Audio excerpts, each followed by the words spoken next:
is an area there's been a lot of reports in, a lot of sightings, and I found tracks about 100 yards into there before. It's really thick, and unless an animal's walking in front of you, you're not gonna see it, and Bigfoot doesn't make a habit of walking in front of you very much.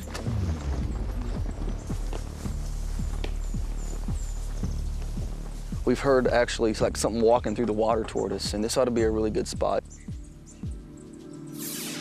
All right, these are our camera traps here. They're very simple setup. We've got a circuit board with a heat and motion sensor on it. If anything comes close or moves in front of the sensor, it gets set off. That automatically kickstarts the camera, which is sitting in standby, so it doesn't waste any batteries or anything like that.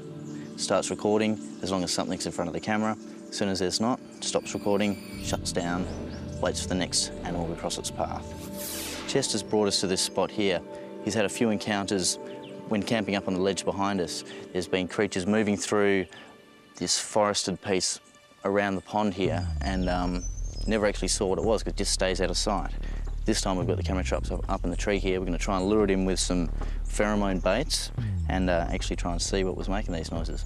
Many animals use pheromone signals, which are chemical hormones that are secreted from glands in the body that they use to attract the opposite sex. Now, I didn't think it was a good idea to use a pheromone bait because primates tend to use their vision more than their sense of smell. But from what Chester and Chris have told me, the Bigfoot in the area emit a very, very strong odour. So it may be worth giving the bait a go. We've decided against dropping down fruit and meat because Chester said that the times he's tried that before, it hasn't worked. So the pheromone bait might be the way to go. This smells really, really bad.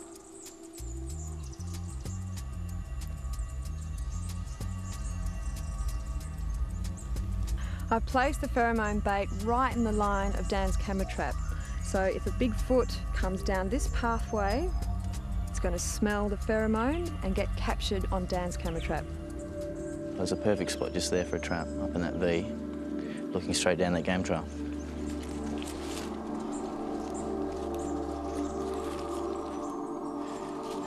Yep, just went off. Just went off? Yep.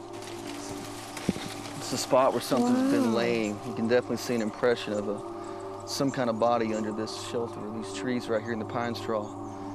Could be a feral hog or a couple of feral hogs, but it's interesting because we found these limb twists along the trail, and we find this nearby. Is that typical of the limb twists that you find? You can't say a lot because the wind can blow them off after they hang for a while, but I really don't call it anything concrete till I see it actually, the actual twisting motion or something bent over. On a live branch. Yeah, you'll see something bent over, like an entire little tree bent and completely broke over like that. It's not something people go around doing, bending trees over. Yeah. Or people can't twist a tree like that. But it's just, if you find a lot in one particular area and it's not like storm damage type stuff, it makes you want to look around more.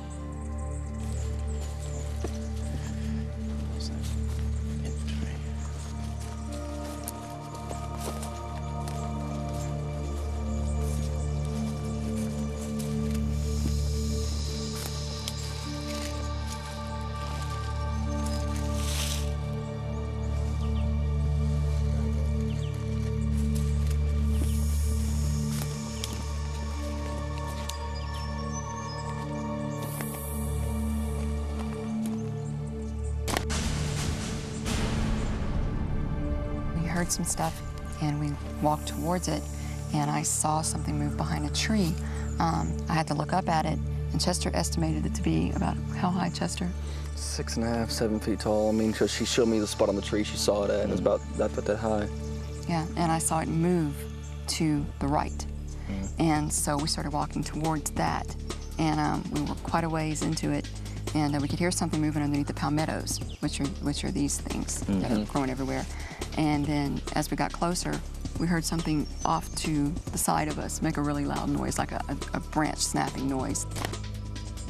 Two things. You think there's possibly two? Okay. Yes. And that was up by the the pond where we put the pheromones on, the backside of the ponds where we were walking towards. So I thought that was kind of interesting that the direction she said whatever it was moved was toward the pheromones. Yeah. So we might have actually flushed something down towards there a little bit. So. Exactly. That's what I think. And we found several limb breaks and some limb formations. Yeah. Do you think that's significant though, that tree that's just been twisted? Something definitely put it there like that. Yeah. And why would somebody walk through here and do that? I mean, And do that. hunters mark the trail with tape. Yeah. And you can tell because if it was like that naturally, all the leaves would be pointing up to the sun. It's actually been put there like that. And nothing failing made that happen. You know, that's fairly recently. Yeah, it is recent. So something had to actually go through some effort to lodge that into here. Those twisted limbs and branches are puzzling. There's nothing in these woods that can twist limbs like that. Only a very strong human, or an even stronger Bigfoot. And why do they do it? Are they marking their territory? Are they mapping out their own route through the wilderness? Or trying to keep tabs on ours?